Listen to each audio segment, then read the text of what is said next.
जी। हम्म। हाँ जी, तो जब मन उदास होता है तो इसका मतलब है कि अ, ये मन का स्वभाव है, मन ही उदास होता है ना? अगर हम, जी। हाँ, तो देखिए मन ही उदास होता है, ऐसा नहीं है कि आत्मा उदास हो जाती है। आत्मा तो कभी उदास होती ही नहीं। हमारे ही भीतर हमारे दो पहलू हैं कह लीजिए। एक है जीव भाव और एक है परमात्मा आत्मा की स्थिति। तो जब हम जीव भाव में होते हैं तो हमें उदासी फील होती है, कभी खुशी फील होती है, कभी शांति फील होती है। वो मन की शांति है, मन में भी शांति फील होती है, वो आती जाती है। आप म्यूट कर लीजिए। हाँ, तो जब मन के तल की शांति है ना, वो ऐसी ही है, कभी वो अशांति में भी परिवर्तन हो जाती है। शांति मतलब मन चुप है थोड़ी देर के लिए, कोई कुछ भी लहर नहीं उठ रही है तो हम कह देते हैं मन शांत है। लेकिन थोड़ी देर बाद फिर कुछ ना कुछ हो जाता है, मन में कोई तरंगे पैदा हो जाती हैं, उदासी की या खुशी की, या पुराने पास्ट की मेमोरीज़ हैं जो अभी वक्त लगता है ना? जैसे आपके हस्बैंड अभी गए हैं तो थोड़ा वक्त लगता है कि अब एक नई शुरुआत भी हुई है, पुरानी जर्नी समाप्त हुई है, तो कुछ वक्त लगता है, जख्मों को भरने में कुछ वक्त लगता है। तो ठीक है, इट्स ओके। जैसे अगर फिज़िकल लेवल पे भी कोई चोट लगती है तो वो भी धीरे धीरे ही भरती है, पर ठीक होती जाती है दिन ब दिन। ऐसे ही अ, आज हमारा मन उदास है किन्हीं कारणों से, कारण है ना, बस धीरे धीरे टाइम इज़ अ हीलर, कहते हैं ना, time is a beautiful healer. Automatic ही कुछ समय बाद हमारी उदासी जो है छट जाती है। तो इट्स ओके। और यदि हम आत्मा में हैं तो वहाँ तो उदासी छू भी नहीं सकती। तो हमें इसीलिए हम प्रयास करना चाहिए कि हम हमेशा आत्मा में ही बने रहें, आत्मा में स्थिति हमारी जो है बनी रहे। और होता तो ये प्रभु कृपा से ही है। और फिर भी हमें कोशिश करते रहना चाहिए कि मन को ज़्यादा हावी ना होने दें। अगर उदासी आ भी गई है तो उसका प्रयास करें कि कुछ ऐसा करें कि उदासी हट जाए। अब कैसे हटेगी? आप नृत्य करें, संगीत गाएं, कुछ नेचर में बैठें, अच्छा म्यूज़िक सुने, अच्छे लोगों से बातचीत करें, तो वो उदासी हट जाती है। तो कुछ हम कर सकते हैं, ऐसा नहीं है कि उदास है तो उदास बने ही रहना है। एकदम से अगर हम निर्णय लेते हैं कि नहीं मुझे उदास नहीं रहना है, और तुरंत अपने को अपना मूड जो है हमें बदलना आना चाहिए। और हम चाहें तो उसी में बने रहें, हम चाहें तो उससे निकल जाएं। ये हमारे हाथ में होता है। कितनी देर आपको उदास बने रहना है, यह आप ही का निर्णय है। तो जैसे अब आपको लगेगा कि नहीं मुझे उदास नहीं होना है, तो आपको रास्ते दिखेंगे कि अब मैं क्या करूं। आप म्यूज़िक सुनिए, कोई डिस्कोर्स सुन लीजिए, कोई अच्छी अच्छी कोई बातचीत किसी से करनी है वो कर लीजिए। कोई ऐसा काम कीजिए जिसको करने में ही मज़ा आए। कोई आपकी हॉबीज़ हैं उन पे काम कीजिए कि क्या मेरी हॉबीज़ है जो छूट गई हैं, उनको वापस शुरू कीजिए। अब आपके पास बहुत समय है ना? तो आप अच्छे से उसको, अपनी लाइफ को फिर से एक नए सिरे से, फिर से एबीसी से शुरू करिए कि अब मेरी एक अब नई शुरुआत हुई है, अब मैं फ्री हो गई हूँ, अब मुझे अपने लिए जीना है। तो कैसे जीना है वो मुझे देखना है। अब डायरी डायरी लिखिए कि अब मुझे क्या चाहिए लाइफ से, अब मैं अपना फ्यूचर कैसा देखना चाहती हूँ। फिर उसी दिशा में आपके कदम उठने लगेंगे। पहले आप थोड़ा सा एक आपको रफ स्केच बनाना पड़ेगा कि हाँ अब मुझे इस दिशा में बढ़ना है, ये करना है या ये नहीं करना है। तो सबसे अच्छा निर्णय है खुश रहना। यदि आप निर्णय कर ले कि मुझे सदा सुखी रहना है, आनंदित रहना है, खुश रहना है, मस्ती से जीना है, अब आगे की लाइफ जो है मैं बहुत मज़े से जीने वाली हूँ, ऐसा पहले तो निर्णय लें। फिर आपको रास्ते दिखने लग जाएंगे कि कैसे। हाँ ना, फिर प्रश्न आता है ना कैसे, वो कैसे अपने आप पता चल जाएगा। एक बार आपका मन तैयार हो जाए कि नहीं अब जो ज़िंदगी है ना मुझे बहुत सुंदर तरीके से ही आगे बढ़ानी है, हर हाल में खुश रहना है, सुखी रहना, आनंदित रहना, ये आपका निर्णय है। हमें ऐसा लगता है कि हालात जैसे हैं हमें वैसा ही होना होगा, ऐसा नहीं है। हमारा निर्णय है। यदि हम अपना निर्णय लेते हैं कि नहीं मुझे हर हाल में खुश रहना है, बेफिक्री में जीना है, बस आप जी लीजिए बेफिक्री में। आपको खुश रहना है, खुश हो जाइए, इसी क्षण खुश हो जाइए बिना कारण। कोई रोक नहीं रहा है। सिर्फ हमारी धारणाएं और मान्यताएं, हमारे अंदर के फियर हैं जो हमें रोकते हैं। अभी खुश हो जाइए, अभी नाचने लग जाइए, कोई रोक नहीं रहा है। तो पहला कदम बस उठाना है, उसी में वक्त लगता है, उसके बाद तो कदम उठते ही चले जाते हैं। आपने कभी पहाड़ी पे ऐसे ट्रैकिंग की होगी, जैसे कभी मंदिर जाते हैं, वैष्णो देवी है, तो एक बार चढ़ाई शुरू कर ली, उसके बाद तो फिर चलता ही जाता है इंसान। पता है कि ऊपर जाके ही रुकना होगा, फिर वापस जाने का कोई मतलब नहीं है। पर जब तक हमने शुरू नहीं की होती तब तक सोचते हैं चले ना चले, नीचे बैठे रहें, इतनी दूर कौन चढ़ेगा। लेकिन जैसे शुरुआत कर लेते हैं तो फिर हम चलते ही जाते हैं, चलते ही जाते हैं। फिर वो एक हिम्मत आ जाती है पता नहीं कहाँ से, और कैसे कैसे हम पहुँच जाते हैं। ऐसे ही हमारी लाइफ है, इसमें भी हमने एक बार निर्णय ले लिया और एक कदम रख लिया, तो फिर उसके बाद तो वो फिर फटाफट दूसरा कदम, तीसरा कदम, आप बढ़ते ही जाओगे अपनी लाइफ में, आगे आगे आगे। बस एक बार पहला कदम उठाने में वक्त लगता है, तो वो पहला कदम आप उठा लीजिए कि नहीं, अब मुझे अपनी ज़िंदगी जो है बहुत सुंदर तरीके से जीना है। और वो आपकी सोच होनी चाहिए, आपकी प्लानिंग होनी चाहिए, किसी दूसरे की नहीं। आप क्या चाहते हो अपनी ज़िंदगी से, आप कैसे जीना चाहते हो, जो जो हालात हैं उसके अंदर रहते हुए। ऐसा नहीं कि हम कुछ ऐसा सोचे जो हो ही नहीं मतलब बहुत बियॉन्ड हो कि मुझे ये करना है, वो करना है। जो हम कर सकते हैं, हमारे जो हालात हैं उसी के बीच, उसी दायरे में ही हम सोच लें कि इसी में हमें अपना स्वर्ग बना के चलना है अब, तो वो आप बना लोगे। पर हम पहले सोचें, पहले है निर्णय लेना, फिर उस निर्णय पे अमल करना। और फिर थोड़ा सा लोग क्या कहेंगे, ये हो पाएगा कि नहीं, कुछ मत सोचें, बच्चे की तरह हो जाए, करें जैसा मर्जी करें। जैसे बच्चे को कुछ गेम दे, वो उल्टा सीधा करना शुरू कर देता है और फिर धीरे धीरे परफेक्शन आ जाती है। तो ऐसे ही हमें भी पहला कदम उठाएंगे तो हो सकता है लड़खड़ाएं, गिर जाएं, पर फिर उठें, फिर चलें, फिर उठें, फिर चलें। तो ऐसे चलते चलते हम अपनी मंजिल को पा लेंगे। तो बस डायरेक्शन अच्छी हो, सही हो, तो मंजिल मिल ही जाती है। ठीक है जी जी, thank you so much, thank you so much. हाँ जी, ठीक है जी। हाँ जी। अब उदास नहीं होना है बिल्कुल भी, कभी भी, है ना। उदासी आए तुरंत बोलिए नहीं, मुझे नहीं होना उदास।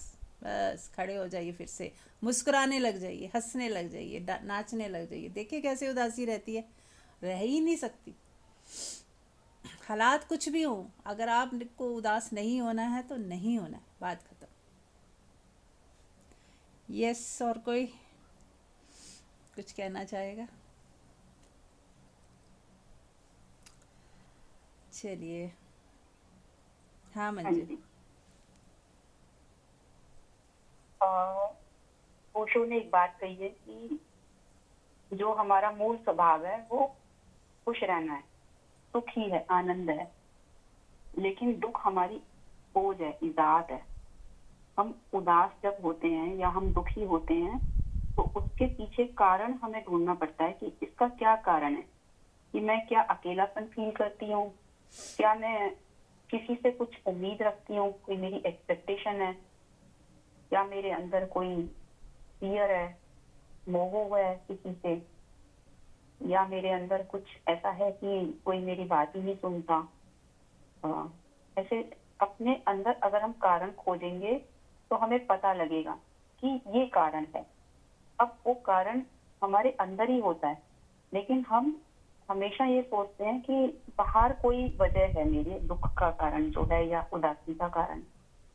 जब हमें समझ में आता है कि कोई हमें ना तो दुखी कर सकता, ना ही हमें सुखी कर सकता, क्योंकि हम जैसा हम चाहते हैं अगर हमारे अनुकूल सामने से आता है व्यवहार, तो हम सोचते हैं कि ये व्यक्ति अच्छा है और मैं इसके साथ रहती हूँ तो सुखी रहती हूँ। लेकिन वो ही व्यक्ति अगर हमारे साथ अगले पल कोई ऐसा व्यवहार करे जो हमें पसंद नहीं है, तो फिर हमें दुख होता है, उदासी आती है। कि इसने मेरे साथ, मैं तो इसे अच्छा समझती थी लेकिन इसने तो आज मेरे साथ अच्छी हरकत नहीं करी, गलत व्यवहार किया है। तो हम दुखी दुखी क्यों हो रहे हैं? क्योंकि हमने अपनी इमोशंस को कहीं डिपेंड कर दिया है, फिर हम डिपेंडेंट हुए हैं। तो सबसे बड़ा जो सुख होता है इमोशनली इंडिपेंडेंट होता है। अब हम किसी के शब्दों के गुलाम नहीं है, कोई हमें ना सुखी कर सकता ना दुखी कर सकता। क्योंकि जब बच्चा होता है वो ना डर में होता है, ना वो किसी की बातों से सुखी दुखी होता है। और अगर वो सुखी दुखी हो भी जाता है तो बहुत मोमेंट्री होता है, बहुत थोड़े समय के लिए होता है। चाहे उसके पेरेंट्स उसे कितना भी रोकें कि उस बच्चे ने तुम्हें मारा था ना, अब तुम उसके साथ नहीं खेलोगे, लेकिन फिर वो वही उसी के साथ खेलना शुरू हो जाता है। या किसी ने उसको कुछ गलत बोल दिया होता है और वो रोता हुआ घर पे आता है तो उसकी माँ उसे कुछ काटती है, चुप करती है और कहती है अब तुम इस बच्चे के साथ मत खेलना। हम अपने बच्चों को यही चीज सिखाते हैं। हमने इस रिजेक्शन वाला जो फीडबैक, जो रिजेक्शन वाला संस्कार उनको दिया है, वो चीज हमारे अंदर भी आ जाती है। हम बड़े होते हैं, इस व्यक्ति के साथ मुझे अच्छा लग रहा है और इसके साथ मुझे अच्छा नहीं लग रहा। वो जो हमारे अंदर संस्कार बैठा हुआ है कि किसको रिजेक्ट करना है, किसको एक्सेप्ट करना है, उसको हमें ब्रेक करना पड़ेगा अपने को खुश रखने के लिए। और दूसरा बच्चा जैसे उसको कैरी फॉरवर्ड नहीं करता किसी भी इमोशन को, तो अगर हम इमोशन को कैरी फॉरवर्ड कर रहे हैं तो हमारे अंदर वो ईगो पार्ट आ गया है बड़े होते होते, जो हमारी कंडीशनिंग हो गई है माइंड की। किसी ने ऐसा कुछ बोला तो हमें तो दुखी होना ही था, हमें तो हर्ट होना ही था। तो धीरे धीरे हमें अपने को ही चेंज करना है कि हम किसी पे डिपेंडेंट नहीं है। ना तो हम किसी की निंदा से परेशान है, ना हम किसी की स्तुति से, कोई हमारा यशोगान कर रहा है, कोई हमें अप्रिशिएट कर रहा है, कोई हमें फूल मालाएं पहना रहा है तो हम बहुत खुश हैं। क्योंकि ये सब चीजें बाहर हैं और बाहर ही रहती हैं और ये तो आती जाती रहती हैं। जब हम अपने होने में, सत्य स्वभाव में आते हैं तो हमें पता लगता है कि ये तो एक बाहर का जो भी है लोगों का फीडबैक है, वो हमारे लिए कोई मायने ही नहीं रखता, वो मोमेंट ही है। फिर हम उन चीजों को, जैसे किसी ने हमें कुछ बोला, हम हर्ट हो गए, तो फिर उन चीजों को हम अपने अंदर चर्न करते रहते हैं, बार बार घुमाते रहते हैं।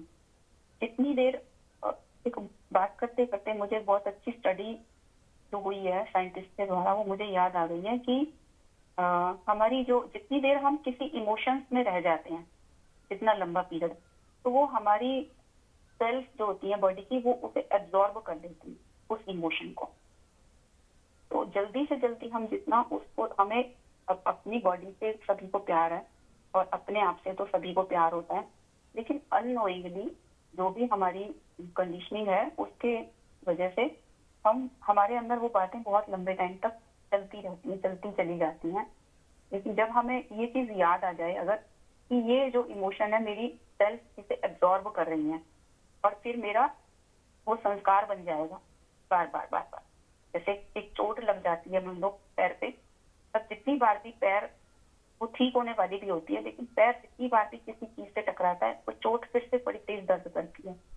तो ऐसे ही हमारी जो पुरानी वुंड्स हैं, जो हमारे अंदर हर्ट्स हैं, या हमारे अंदर कोई भी इमोशंस पड़ी हुई है, एंगर की हैं, हमने हमारे सबकॉन्शियस में चली गई है। कॉन्शियस माइंड पे हमें लगता है कि वो खत्म हो चुकी हैं, लेकिन वो सबकॉन्शियस में चली जाती हैं। हमें लगता है कि हमने लेट गो कर दी है, फिर वो डिसीज बन के आती है जब सबकॉन्शियस में पड़ी होती है। अब हमें इस सेल्यूलर मेमोरी को चेंज करने के लिए अपने अंदर नई तरह की इमोशंस बनानी है। जैसा अभी आपने बोला कि खुश रहने, हमारा कोई बाहर से कुछ नहीं चाहिए, हमें खुश रहने के लिए बस एक थॉट, मुझे खुश रहना है और मुझे अपनी बॉडी को स्वस्थ रखना है, हील्ड रखना है, ठीक रखना है। तो जितना हम उस इमोशन में रहेंगे, खुश रहने वाली में, या अपनी हॉबीज को पूरा करते हैं, तो हम एक अपनी सेल को मैसेज दे रहे हैं, अपनी बॉडी की सारी सेल्स को मैसेज दे रहे हैं कि हम खुश रहते हैं। अब वो खुश रहने वाली ही चीज को एब्जॉर्ब करती हैं। अब क्या होता है, जैसे कहते हैं ना कि हमारी वाइब्रेशंस होती हैं, वैसे ही हम चीजों को अट्रैक्ट करते हैं। लॉ ऑफ अट्रैक्शन सबने सुना है। वो क्यों अट्रैक्ट करती हैं? क्योंकि लाइक अट्रैक्ट लाइक, ये रूल सबको पता है, यूनिवर्सल लॉ। तो जब हमारी सेल्यूलर मेमोरी में खुशी के एटम्स हैं, खुशी की वाइब्रेशंस हैं, खुशी वाली उसकी सेल्स की सेलुलर मेमोरी जो बनी हुई है, तो वो ऑटोमेटिकली ऐसे मोमेंट्स को अट्रैक्ट करेंगी, ऐसे लोगों को अट्रैक्ट करेंगी जो हमारी हैप्पीनेस को बढ़ाने वाले हैं। तो हम फिर भी डिपेंडेंट नहीं है किसी की। खुशी हमारा आंतरिक एक स्थिति है और वो हमारे हाथ में है। सपोज बॉडी में कहीं पेन है, अब बॉडी में जब पेन है तो ऑब्वियसली हमारा अटेंशन उस पेन पे जाएगा और हम पेन की वजह से दुखी हो सकते हैं। लेकिन अगर हम अपने उस पेन में भी ये सोचे ठीक है, कोई बात नहीं, प्रभु की इच्छा, जो हरी इच्छा, तेरी मर्जी पूरी, जो दुख भी आया है ना, तो हम एक मैसेज दे रहे हैं फिर से अपनी बॉडी को कि मेरे को इससे भी कोई परेशानी नहीं है, मैं इसमें भी दुखी नहीं हूँ। जब हम खुश रहने की एक आदत डालते हैं तो वो धीरे धीरे धीरे धीरे हमारी इंक्रीज होती चली जाती है। और ऐसी जैसे कहते हैं हायर बीइंग्स होती हैं, कुछ सोल्स होती हैं जो हायर बीइंग्स होती हैं, ऐसी ही सोल्स हमें सपोर्ट करने लगती हैं, जो हमें मोमेंट को देने लगती हैं, या हमारे चारों तरफ हम ऐसे लोगों से सराउंड हो जाते हैं जो हमारी खुशी को बढ़ाने वाले होते हैं, जो पॉजिटिव थिंकिंग के लोग होते हैं, खुश रहने वाले लोग होते हैं। तो बस खुश रहना है, नाचना है, अपनी मस्ती में रहना है। और इस चीज से तो पक्की बात है, अगर हम मुक्त नहीं हुए कि लोग क्या कहेंगे, तो हम पब्लिक ओपिनियन के पीछे अगर खुद को सप्रेस कर रहे हैं, तो फिर हम एक फिर से अपने अंदर दुख वाली स्थिति को पैदा कर। तो वो लोग क्या कहेंगे, इस चीज से 100% मुक्त होकर अपने जीवन को अच्छे से जिए। जब मृत्यु आए तो हमें ये रिग्रेट ना हो कि अरे मेरी ये इच्छा पूरी नहीं हुई, मैं ये रह गई, अपने मैंने शौक मार लिए। अगर इजीली कर सकते हैं, ऐसे नहीं है कि हम शौकों के गुलाम हो जाएं, हम किसी भी चीज की हमारे अंदर क्रेविंग ना हो, हमारे अंदर कंट्रोलिंग पावर हो, हमारे अंदर ये हो कि मैं अपने वो ही शौक पूरे करूंगी जिससे किसी दूसरे को दुख ना पहुंचे, परेशानी ना हो और मेरी बॉडी हेल्पफुल हो सहजता में। अगर हमारे शौक पूरे करने से कभी कभी कोई व्यक्ति एक उसके अंदर जेलसी वाला फैक्टर आ जाता है, तो वो दुखी होता है, परेशान होता है, जबकि हमारा कोई ऐसा मोटिव नहीं है, इंटेंशन नहीं है उसको दुखी करने के, लेकिन वो फिर भी होता है क्योंकि वो उसका आउटलुक है, वो उसका काम है। अगर वो दुखी सुखी हो रहा है, हमारी इंटेंशन ना हो, हम ऐसा कोई काम ना करें कि हम दूसरे को दुख पहुंचे, क्योंकि अगर हमने किसी को जरा सा भी दुख पहुंचा के अपने को खुश किया तो वो दुख लौट के हमारे ऊपर आने ही वाला है देर सवेर। अगर जीवन में हमारे उदासी आ रही है तो कहीं ना कहीं देर सवेर वो उदासी दूसरों तक पहुंचेगी, और वो दूसरों से जो फिर हम एक्सपेक्टेशन रख रहे हैं कि वो हमें खुश करें, वो कैसे खुश करेंगे जब हमने ही सैडनेस वाली या दुखी वाली वाइब्रेशन दूसरे तक पहुंचाई है। तो ये सारा यूनिवर्स वाइब्रेशंस के द्वारा कनेक्टेड ही है। तो हम जितने भी लोग यहाँ पे इस समय हैं, हमको एक दूसरे को सब जानते भी नहीं है, जरूरी नहीं है कि हम जानते हैं, और किसी टाइम हम नहीं भी जानते थे। एक टाइम ऐसा भी था कि जब हम एक दूसरे को नहीं जानते थे। अब इस प्लेटफॉर्म पे हम एक दूसरे को जानने भी लगे और सभी को नहीं जानते, जैसे मैं यहाँ पे जो लोग हैं सभी को नहीं जानती, लेकिन हम सुन रहे हैं।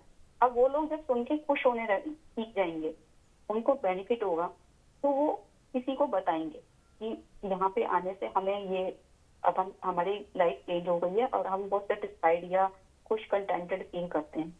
तो बताने से भी ज्यादा हमारी वाइब्रेशंस भी वर्क करती हैं। अभी हम ना भी बताएं तो भी ऑटोमेटिकली हमारा मैसेज वाइब्रेशन से एक दूसरे पे पहुंच जाता है। तो हम जाने अनजाने सभी एक दूसरे से कनेक्टेड ही हैं। जैसे एक घर में कोई व्यक्ति रहता है, बीमार रहता है, तो उससे सारे लोग बीमार होने की वजह से वो बंदा इरिटेट हो रहा है, सारे बंदे इरिटेट होने लगते हैं, ये बहुत ही इरिटेटिंग है ये व्यक्ति, कर कितना भी कर लो खुशी नहीं होता। तो फिर वो लोग जब उससे दुखी हो गए हैं तो फिर वो आगे जिन लोगों से कनेक्ट हो रहे हैं, जिनके भी कांटेक्ट में आ रहे हैं, उन तक भी उनकी दुख वाली प्रॉब्लम्स दुख वाली वाइब्रेशंस पहुंचती हैं। तो सारा काम क्या है कि दूसरे की बजाय अपने पे ध्यान रखना है, अपने को खुश रखना है, अपने को सुखी रखना है, अपने को आनंदित रखना है, शांत रखना है, मौन रखना है, और तभी हम स्वस्थ होंगे तो ही दूसरे को हेल्प कर पाएंगे। Thank you. बहुत सुंदर। हाँ जी, किसी का कोई प्रश्न है?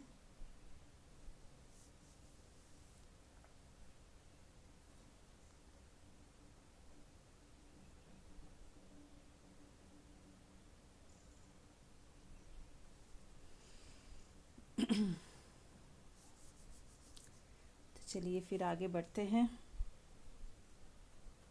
आज शिवरात्रि भी है, तो 2 मिनट शिवरात्रि के बारे में भी मैं बोलना चाहूँगी कि आज का दिन बहुत ही शुभ है। और यूँ तो सारे दिन शुभ हैं, पर वो कहते हैं ना कोई बहाना चाहिए हमें। तो बस वो बहाना ही समझ लीजिए कि इसी बहाने हम और थोड़ा ज़्यादा ध्यान करें, और थोड़ा ज़्यादा परमात्मा के साथ जुड़ें, और ज़्यादा अपने में ठहर जाएं कि ये दिन, इस दिन का एक खास महत्व है।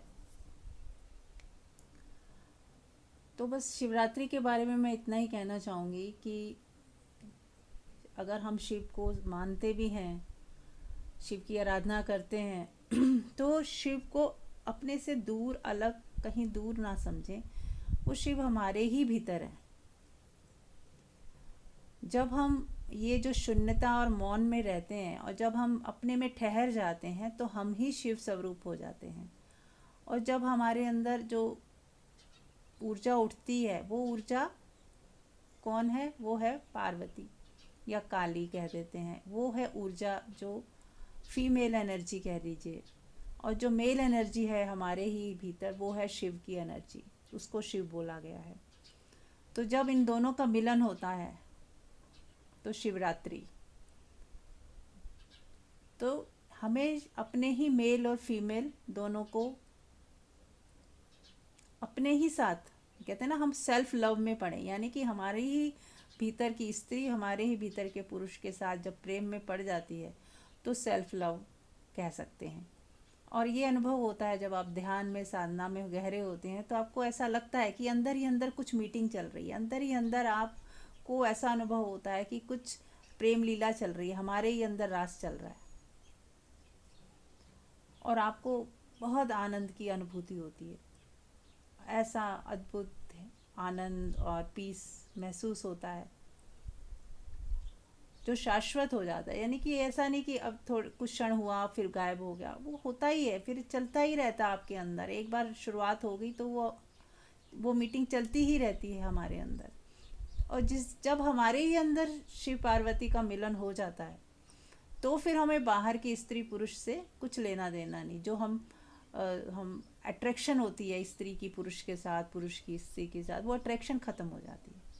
तो ये उसकी कसौटी है कि आपके अंदर मिलन हो गया है, तो आप बाहर अब कहीं अट्रैक्ट नहीं होंगे, कहीं आपकी ऊर्जा भागेगी नहीं किसी के पीछे,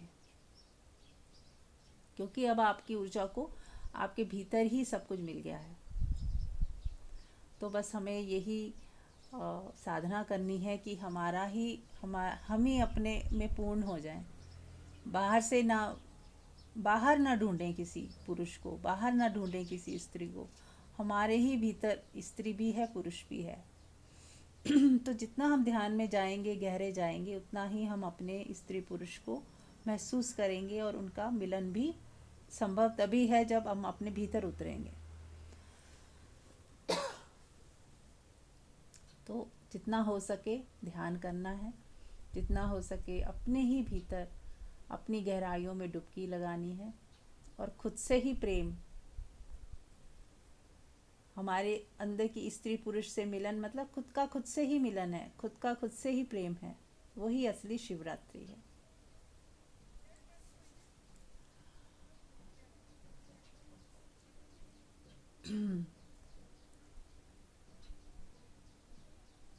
तो चलिए 5 मिनट ध्यान ही कर लेते हैं, शिव को याद करते हुए, शिव का अभिनंदन करते हुए, शिव और पार्वती दोनों को अपने ही भीतर महसूस करते हुए। आंख बंद कर लें और शिव पार्वती को अपने भीतर महसूस करें। जब हम शिव और पार्वती कहते हैं तो हमने ना कहीं चित्र देखे हैं शिव जी के, कई ये सीरियल देखे हैं, पिक्चरें देखी हैं, तो हमारे अंदर वो छवियां आ जाती हैं। तो उन छवियों को हटा दें, वो झूठी छवियां हैं, उन छवियों को हटा दें। तो आप ऐसा महसूस करें कि आप ही शिव हो, आप ही पार्वती हो। आपको कोई छवि नहीं बनानी है, आप ही शिव हो और आप ही पार्वती हो। महसूस करें अपने अपने अंदर जो हमारा ठहराव है, जो हमारी आत्मा है, वो शिव है।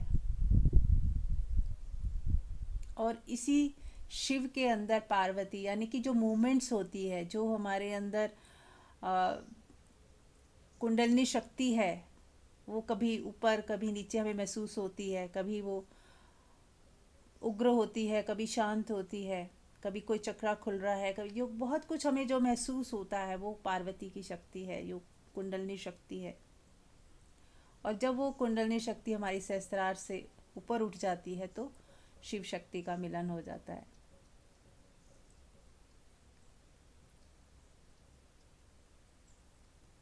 पर दूसरा इसका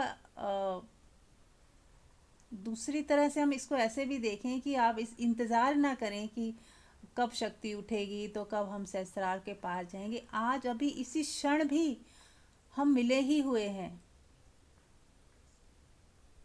अभी इसी क्षण यदि हम सब कुछ गिरा दें, सब हटा दें, बाहर का सब गिरा दें और महसूस करें अपने ही भीतर एक मिलन को,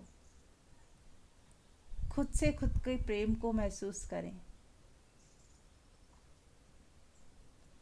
कि आपकी ऊर्जा आपके साथ ही प्रेम कर रही है। आपका शिव आपकी पार्वती से गले मिल रहे हैं एक दूसरे के साथ। आप ही की एनर्जी को महसूस करें, खुद की एनर्जी को ही महसूस करें शिव पार्वती।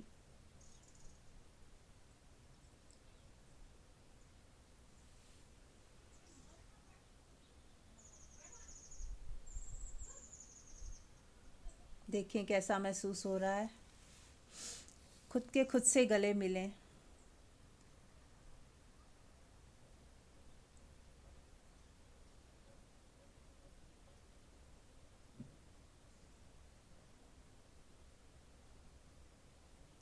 वो एहसास, जब आप कभी किसी से गले मिले हों तो वो एहसास काम आएगा यहाँ पर। उस एहसास के साथ अपनी ही ऊर्जा को, अपनी ही ऊर्जा के साथ मेल फीमेल ऊर्जा को एक दूसरे के साथ मिलते हुए महसूस करें, उस जुड़ाव को महसूस करें।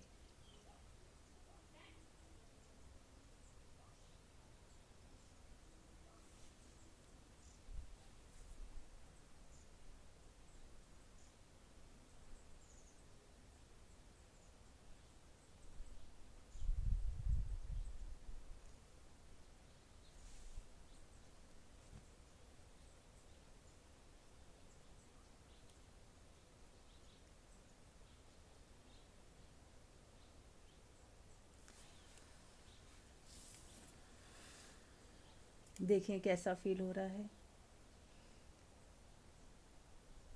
तो अब जब जब भी आपने शिव पार्वती को याद करना है, इसी तरह से अपने ही भीतर आप ही शिव हो, आप ही पार्वती हो।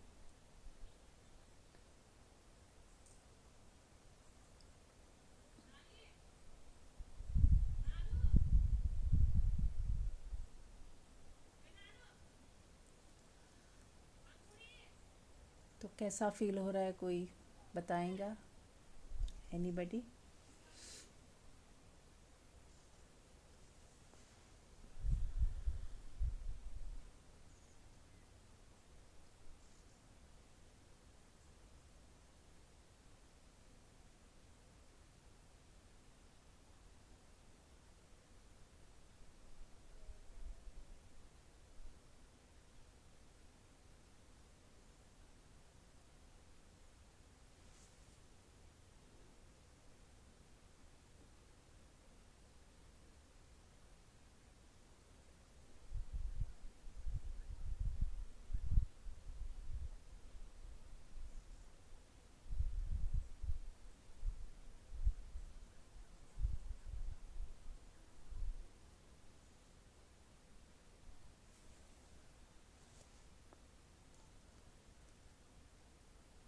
जब दो प्रेमी गले मिलते हैं तो जैसे मौन हो जाते हैं, कुछ बोला ही नहीं जाता, कुछ ऐसा ही अनुभव होता है।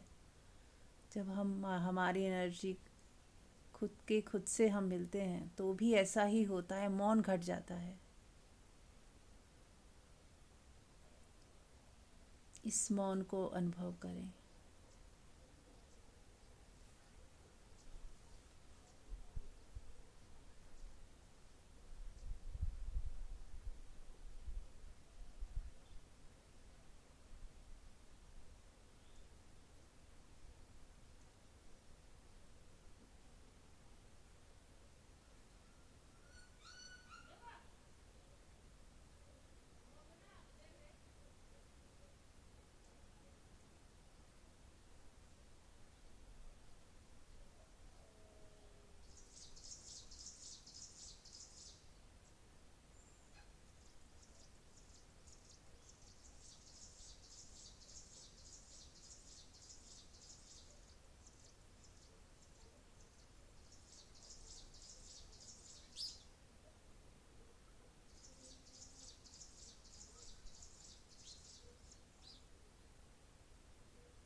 चेहरे पे मुस्कुराहट और एक तृप्ति जो आप महसूस कर रहे हो, वो आनंद जो महसूस कर रहे हो, उसी में डूब जाएं।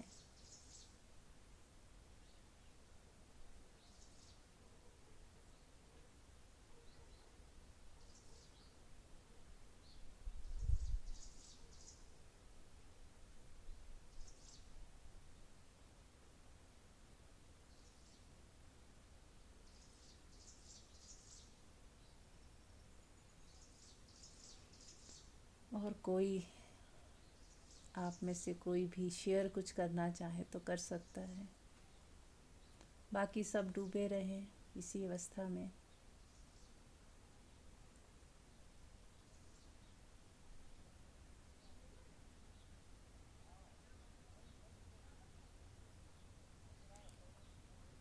और ये डूबना ऐसा है कि यहाँ कोई डिस्टरबेंस नहीं होती।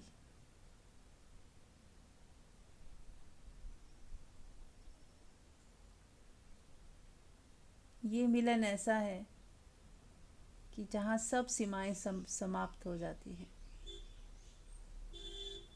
बाहर जो भी था परिधि में वो वहीं छूट जाता है और आप अपने सेंटर में आ जाते हो।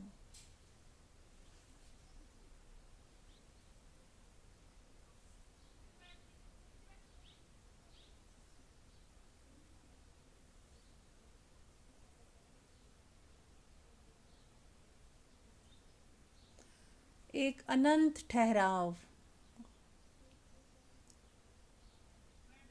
एक मौन, एक शून्य स्थिरता। अब आप अपने शरीर को कुछ हिलाएं, हिलाएं डुलाएं शरीर को, आंख बंद रखें और बॉडी को थोड़ा थोड़ा हिलाएं और भीतर देखते रहें, या भीतर भी कुछ हिल रहा है क्या। बॉडी हिलने से क्या भीतर भी जो आप हो, क्या वो भी हिल रही है। वो जो शांति, जो ठहराव है, क्या वहाँ भी कुछ हिल रहा है क्या। बॉडी के हिलने से भीतर भी कुछ हिलता है क्या।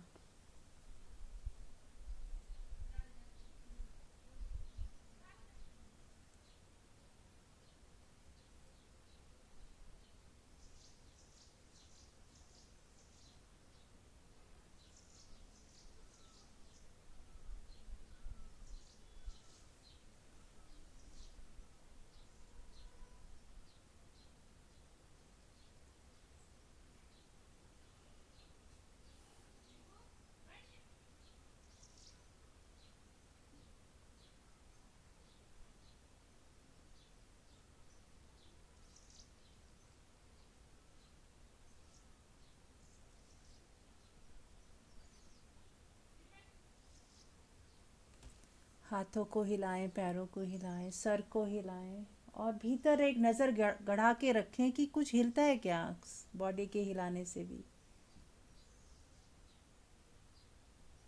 या भीतर एक स्थिरता मौन बनी रहती है, उसको हिलाने का कोई उपाय नहीं है।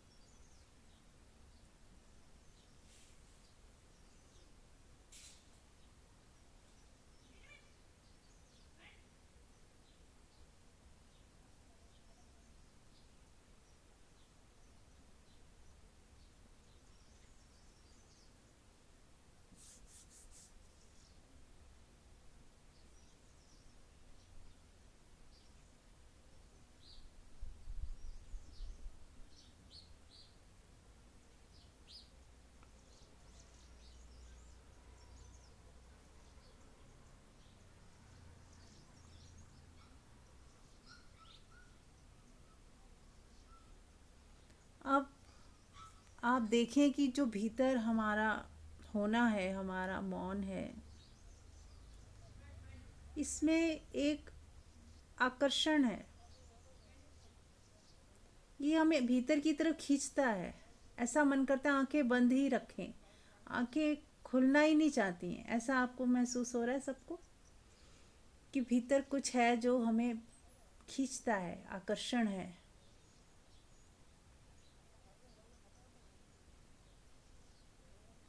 यही यही है कृष्ण, जो आकर्षित करता है हमारे ही भीतर।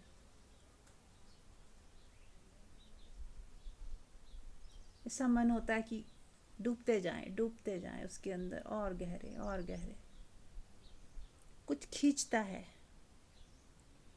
जैसे पहले ऊर्जा बाहर कोई फेंकती थी, बाहर खींचती थी, अब अंदर खींचती है।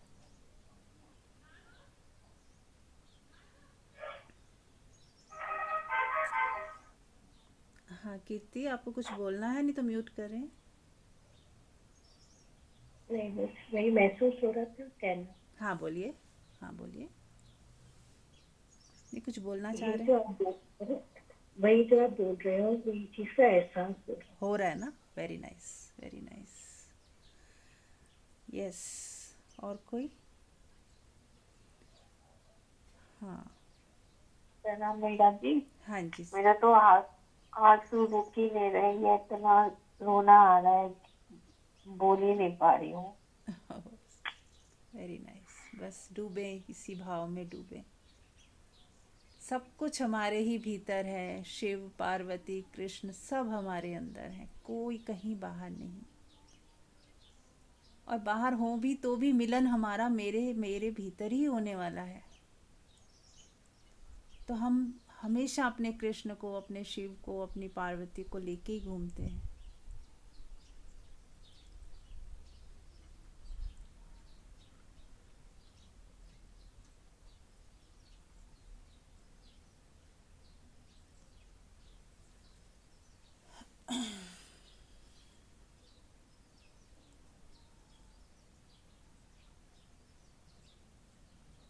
डूबें और गहरे जाएं। बस इसके सिवाय कुछ है ही नहीं। शब्द तो बहुत छोटे हैं, बहुत कमज़ोर हैं। कितना ही हम बोले आनंद, आनंद का पता नहीं चल पाता जब तक हम महसूस ही ना कर लें, उसको जिए न। उस जब हम अपने भीतर के आनंद को जीने लगते हैं तो बाहर के दुख समाप्त हो जाते हैं। अब दुख किस बात का? भीतर ही खजाना मिल गया। जो प्रेमी बाहर ढूंढते फिर रहे थे वो हमें भीतर ही मिल गया। तो अब कहाँ जाना है हमें? किसको ढूंढना है? ऐसा प्रेमी मिल गया जो कभी छोड़ के जाएगा ही नहीं, सदा साथ रहने वाला है, सदा।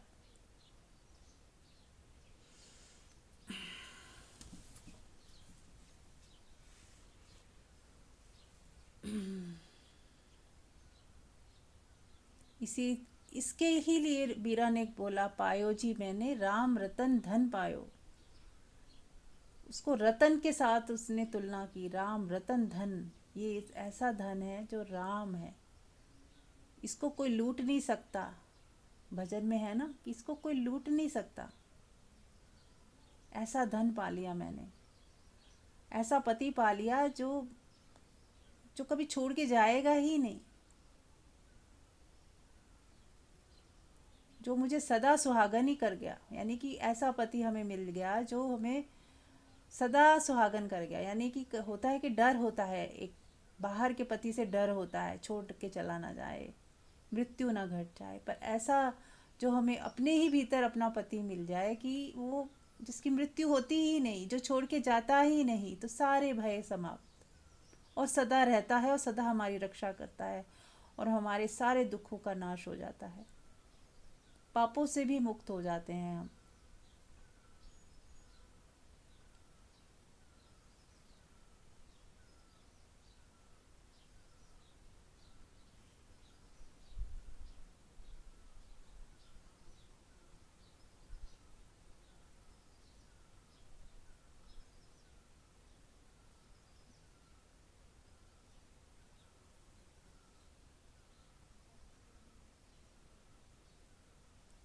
देखें अपने अंदर जो एक आकर्षण है, जो खींचता है, आंखें बंद करवा देता है।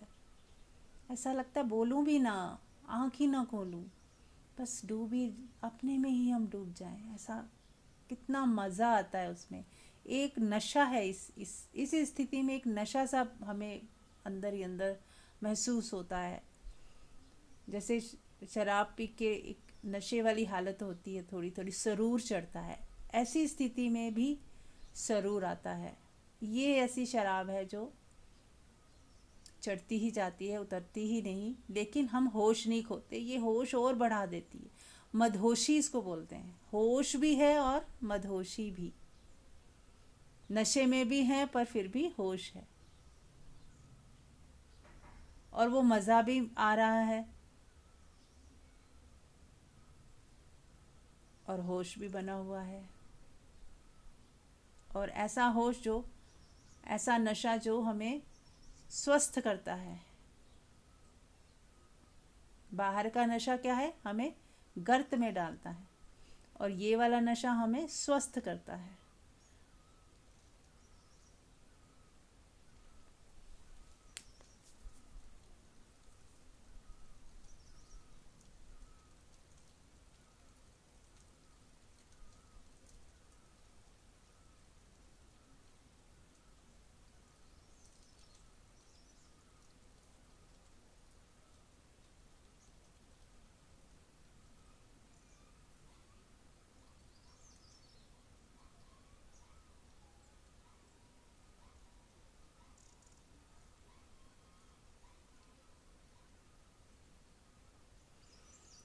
अपने ही भीतर हमें अमृत मिलता है, अमृत।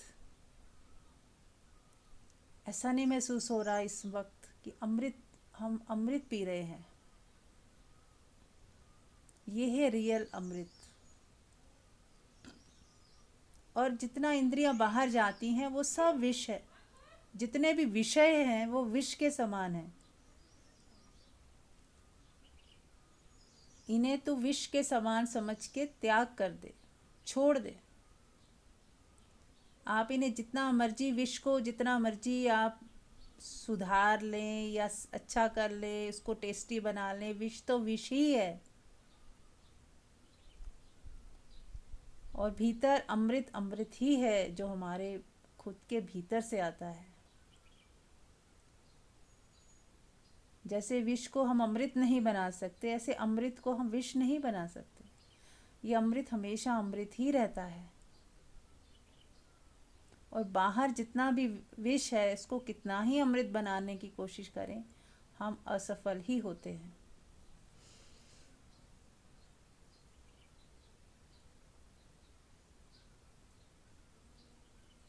इसीलिए अष्टावक्र गीता में बोलते हैं कि हे जनक, तू विषयों को विष के समान समझ के इसका त्याग कर दे। त्याग बाहर से नहीं, भीतर से कर दे। कि मुझे कुछ चाहिए ही नहीं ना, जब चाहिए ही नहीं तो त्याग हो गया, फिर छोड़ना पकड़ना कैसा। उसकी व्यर्थता का पता जब चल गया तो बस छूट ही गया। अगर हम उसको फिजिकली छोड़ रहे हैं तो इसका मतलब हमें पता ही नहीं चला। जो चीज़ व्यर्थ हो गई उसको इतनी भी वैल्यू क्या देनी कि छोड़ दें। वो व्यर्थ है तो है बस। और जो अमृत है हमारे भीतर, वो अमृत है तो है बस, पता चल गया।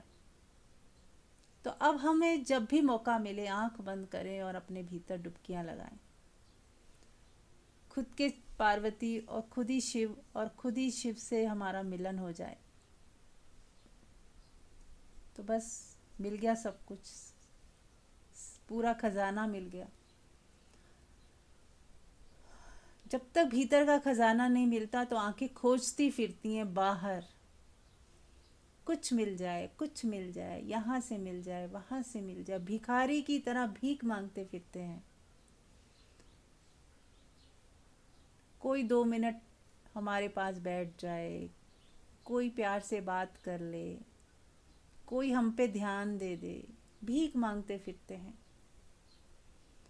और जैसे ही हमें अपने भीतर का खजाना मिला, सारा भिखारीपना खत्म हो जाता है। आप शहंशाहों के भी शहंशाह हो जाते हो। आपके पास वो खजाना आ जाता है जो कोई चुरा नहीं सकता, कोई छीन नहीं सकता, जो आता जाता नहीं, वो हमेशा था, है और रहेगा। पहले भी था पर पता नहीं था, उस पे इतने आवरण चढ़े हुए थे कि हमें वो महसूस नहीं होता था। और जैसे ही अब आवरण हटे और भीतर का खजाना उभर के ऊपर आ गया, अब वो कहीं नहीं जाएगा। अब हमें खजाने की रक्षा करनी है। रक्षा का मतलब बस इतना ही है कि इस पे धूल मिट्टी वापस ना आ जाए, जो नहीं आएगी। जब हमें एक बार पता चल गया, अब लाख कोशिश करने के बाद भी अब हम बाहर भटक नहीं सकते, बाहर हम ज़्यादा देर टिक नहीं सकते, क्योंकि अब हमें पता है कि हमारा असली खजाना भीतर है। तो वापस अपने घर आ ही जाएंगे, कितना ही भटक लें वापस घर आएंगे। तो चलिए, अब आप लोग कुछ भी शेयर करें जो आपको महसूस हुआ, कैसा लगा। जो मैं बोल रही थी आपको आप उसके साथ अपने अंदर वही सब महसूस कर पा रहे थे जो मैं बोल रही थी। कुछ शेयर करें।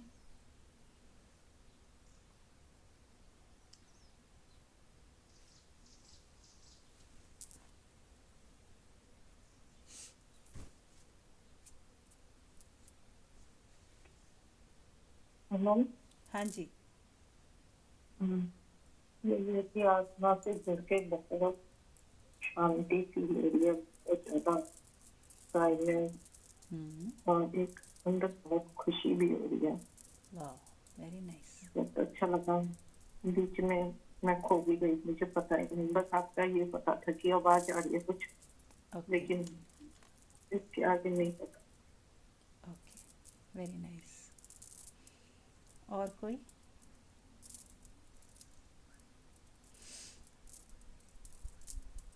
प्रणाम मीरा जी, सबको प्रणाम। प्रणाम सुप्रिया। बहुत ही आराम से समझ आता है जब आप ऐसे खोल खोल के बताते हो कि आदि शक्ति हमारे अंदर ही है, शिव पार्वती, या हम किसी भी ईश्वर को किसी भी रूप में प्रेयर करते हैं, उनको मानते हैं, तो yes, we start seeing the same vision inside. And मुझे लगता है हम जैसे वही वाली बात करते हैं कि हम सेम लाइट हैं, हम the whole universe is one, the whole universe is made up of the same.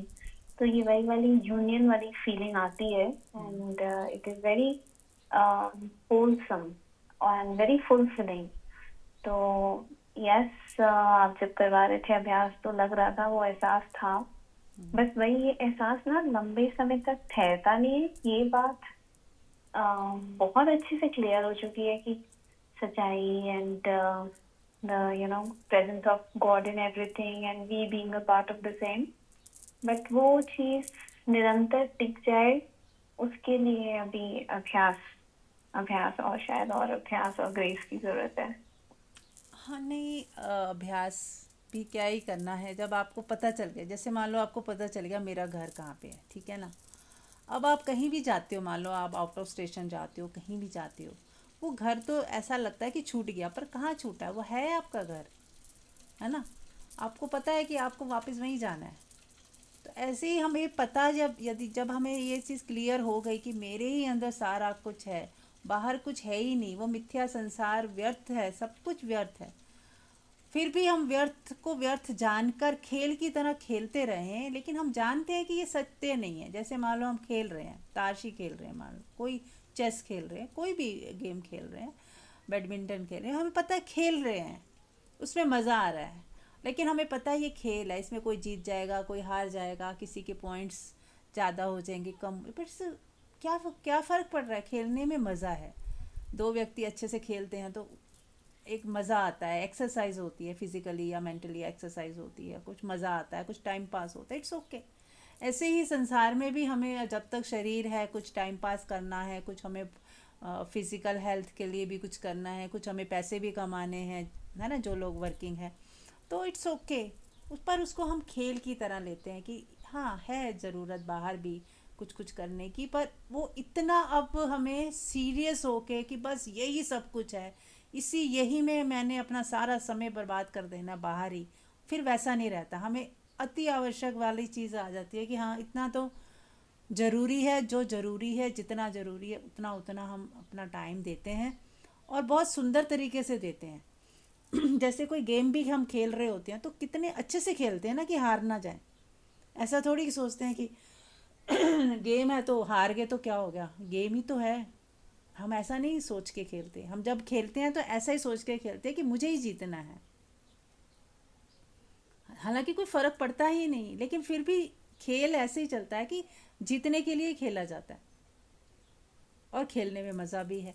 ऐसे ही हम बाहर जो भी करें, जैसा भी करें, हमें पता है कि हम इसमें सिर्फ प्ले कर रहे हैं, और अच्छे से ब्यूटीफुली प्ले करें, प्यार से करें, है ना। और इस हमें पता है कि मैं जीतूं या हारूं, इट्स ओनली प्ले, बस इसको खूबसूरती से निभा लेना है। वो जो भी काम है हमारे पास, उसको खूबसूरती से प्ले कर देना है, अच्छे से कर लेना है, किलसते हुए नहीं करना, अपने को दोष मानते हैं कि अरे मेरे भाग्य में तो यही लिखा है। थोड़ी सी अगर स्ट्रगल आ जाती है तो हमें एकदम से हम हताश हो जाते हैं, अरे ये क्यों हुआ, कि ये सब चीज़ें फिर ना हट जाती हैं, मुझे लगता है इट्स ओके। मेरा खजाना तो मेरे पास ही है, मैं उस खजाने को एक सेकंड के अंदर आँख पलक झपकी और अपने अंदर चले गए। तो वो हम खजाने के साथ ही रहते हुए फिर एक बार ना आदत हो जाती है कि हाँ हमें अब जो सुख तो अंदर से लेना है और काम बाहर करते रहना है। पहले हमें लगता था बाहर से कहीं सुख मिलेगा, कहीं अप्रिसिएशन मिलेगी, लोग फूल मालाएं डालेंगे, हमें कुछ अवार्ड मिलेंगे, या कहीं बहुत पैसा आ जाएगा तो शायद कुछ मैंने पाया, ऐसा करके फील होता था। अब हमें लगता है कि नहीं, हमें कुछ किसी चीज़ की ज़रूरत नहीं है, सब कुछ मेरे ही भीतर है। जब मैंने आंख बंद की, अपने भीतर झांका और अपने भीतर डूबे, मुझे सब मिल गया। तो अब बाहर खेल हो गया, मिले मिले ना मिले, कुछ ना मिले, हम बस राजी हैं, संतोष में हैं। बाहर हमें संतोष में रहना है, और संतोष में रहते हुए अपनी ग्रोथ भी करते जाएं। ऐसा नहीं कि संतोष में रहने का मतलब ये भी नहीं है कि एफर्ट करने बिल्कुल ही बंद कर दें। प्लेफुली एफर्ट भी करते रहे, प्लेफुली अपनी ग्रोथ भी करते रहे, फाइनेंशियली ग्रोथ भी करते रहे, बट आपको मज़ा आना चाहिए। अब आ गया कि अब अंदर जब हम मज़े में रह ही रहे हैं तो हमें पता चल गया कि बाहर हमें बस मज़ा ही करना है।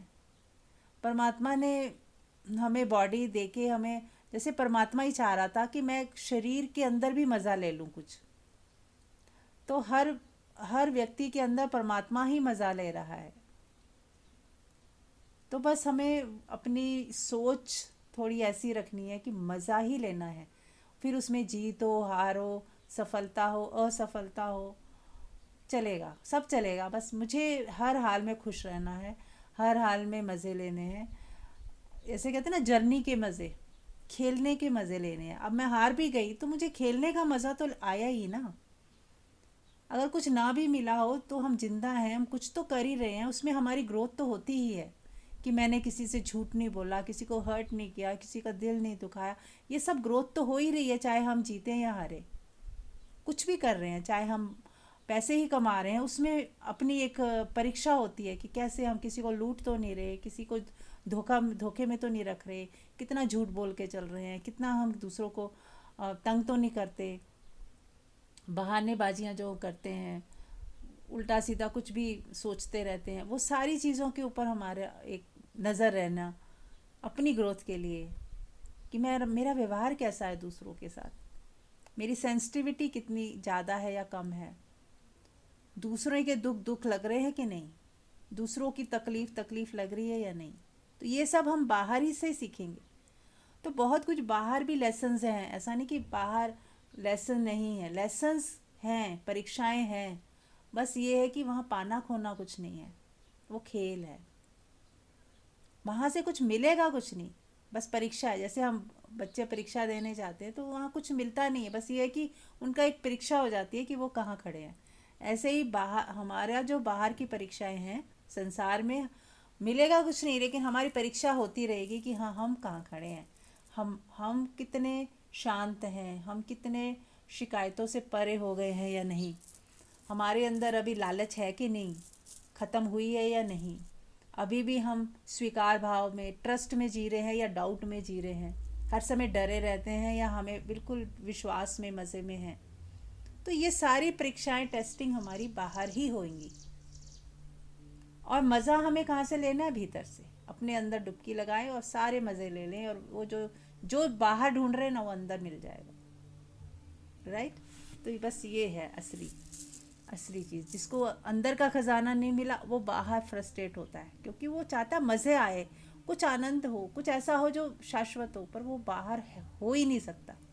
ये शाश्वत जो आनंद है वो भीतर से ही आएगा और रहेगा। एक टाइम आएगा जो अपने आप पाओगे कि अब 24 घंटे मेरे अंदर वो मज़ा आता ही रहता है, अंदर ही अंदर, जाता ही नहीं। अभी जैसे आप कह रहे हो ना, चला जाता है, आ जाता है, लेकिन बाद में ऐसा हो जाएगा अपने आप ही।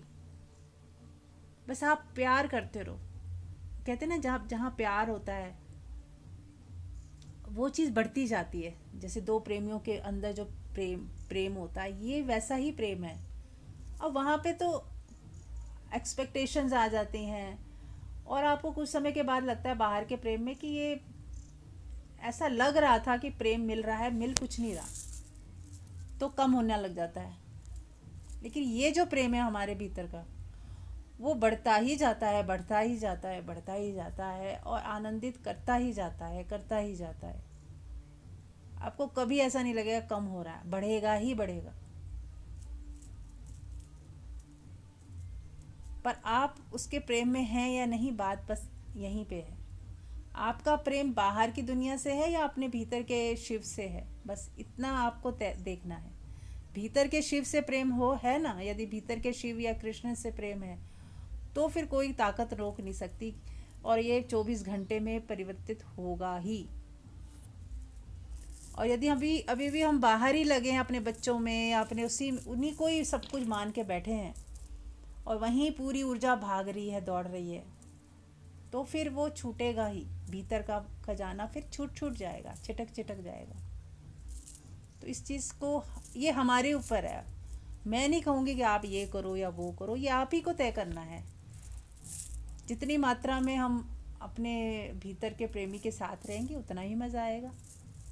और जाहिर है एक दिन ऐसा ज़रूर आता है कि जब वो 24 घंटे उसी में ही हो जाता है।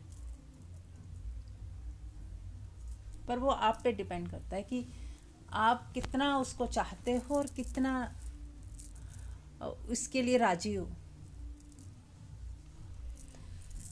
हाँ जी, और कोई कुछ कहना चाहेगा? हाँ जी मंजू। हाँ हाँ, मैंने कहा कि जो ये ध्यान था, जो पार्वती वाला बैलेंस, तो दूसरे वे में ऐसे भी बोला जा सकता है कि हमारे अंदर जैसे दो तरह की ऊर्जाएं हैं, स्त्री और ऊर्जा, पुरुष ऊर्जा, जिसे कहते हैं फेमिनिन एनर्जी और मैस्कुलिन एनर्जी। तो वो दोनों एनर्जी जब बैलेंस हो जाती हैं, दोनों इक्वल हो जाती हैं, तो इस ही रूप को शायद अर्धनारीश्वर बोला है। अर्धनारीश्वर की स्त्री और पुरुष दोनों ही हमारे अंदर अब आधे आधे हो गए हैं, बैलेंस हो गए हैं। तो इस स्टेट को अचीव करने के लिए एक तो मार्ग है ध्यान का, कि हम ध्यान करें, उसमें हम अपने अंदर भी डूबे भीतर और उस मौन को, शांति को पाएं जो हमें शिव शक्ति दोनों ही एक साथ नजर आए, मिल जाए, वो पता लग जाए कि हाँ। और दूसरा एक और भी रास्ता है कि हम हमारी लाइफ में बैलेंस हो, हर चीज का बैलेंस हो, कोई भी चीज कम या ज्यादा नहीं हो। परिवार के लिए भी अगर हम जी रहे हैं तो ठीक है, बाहर बाहर से हम जी रहे हैं, लेकिन हमारे मन के अंदर, हमारे भीतर के अंदर, भीतर में हमारे कहीं पे भी कोई अशांति नहीं है उस चीज को, बाहर सब कुछ चल रहा है। तो अपनी फिजिकल हेल्थ है, अपनी फाइनेंशियल स्टेट है, और अपना इमोशनल है, स्पिरिचुअल है, सोशल है, सारी ही चीजों में एक ऐसा बैलेंस हो कि हम किसी भी चीज में असंतुलित ना हो, बैलेंस्ड हो।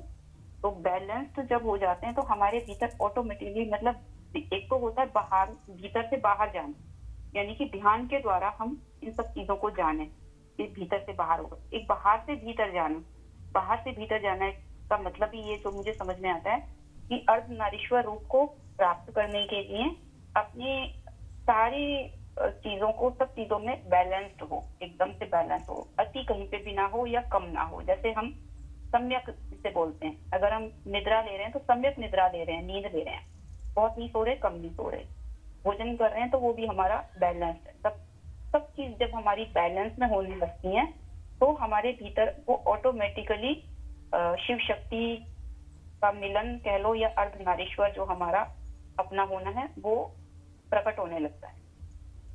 This is the other way, भीतर से बाहर या बाहर से भीतर, दोनों तरह से चला जा सकता है। ये अपना अपना टाइप होता है सबका, कौन किस तरह से चल सकता है। ठीक है जी, हाँ जी। तो ठीक है, फिर और कोई किसी का प्रश्न है?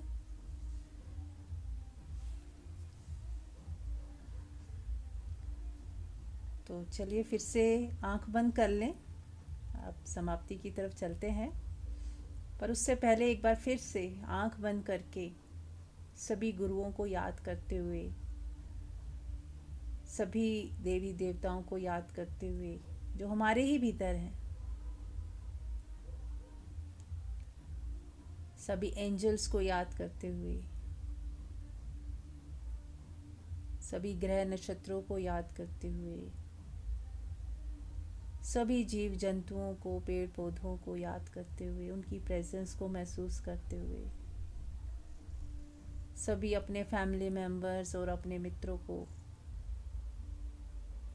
महसूस करते हुए, सबसे जुड़ाव महसूस करते हुए, एक वननेस की फीलिंग में आ जाएं।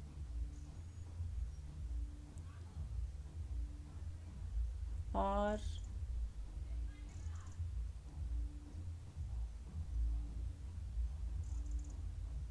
सबसे प्रार्थना करते हुए कि हे परमात्मा,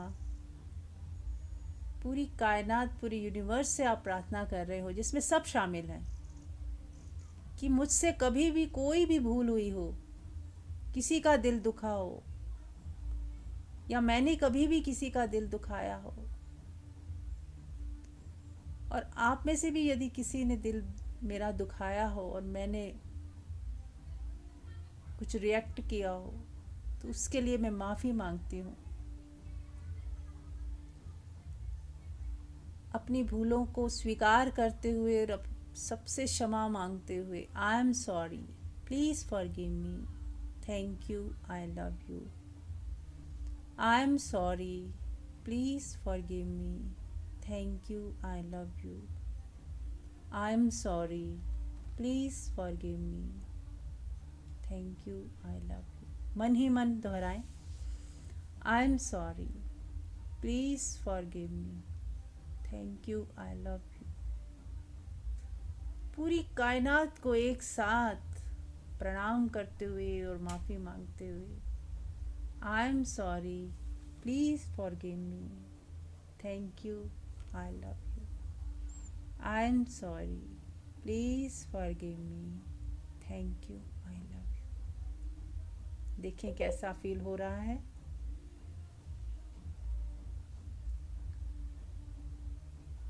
एक जुड़ाव, एक वननेस की जो फीलिंग आ रही है कि हम सब जुड़े ही हुए हैं, एक हैं, महसूस करें कि वहाँ सबसे आपको ऊर्जा मिल रही है और आपकी ऊर्जा सब में बह रही है। हम सब एक ही हैं, जुड़े हुए हैं।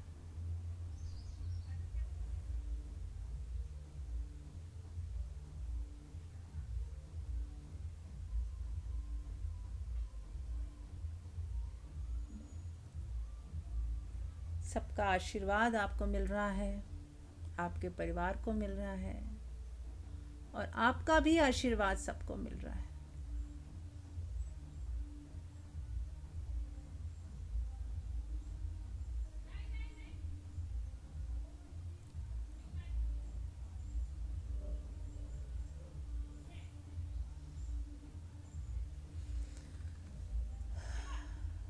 अब बने रहें इसी अवस्था में जब तक जितना समय है आपके पास। डूबें अपने भीतर, अपने ही शिव और पार्वती के मिलन को देखें।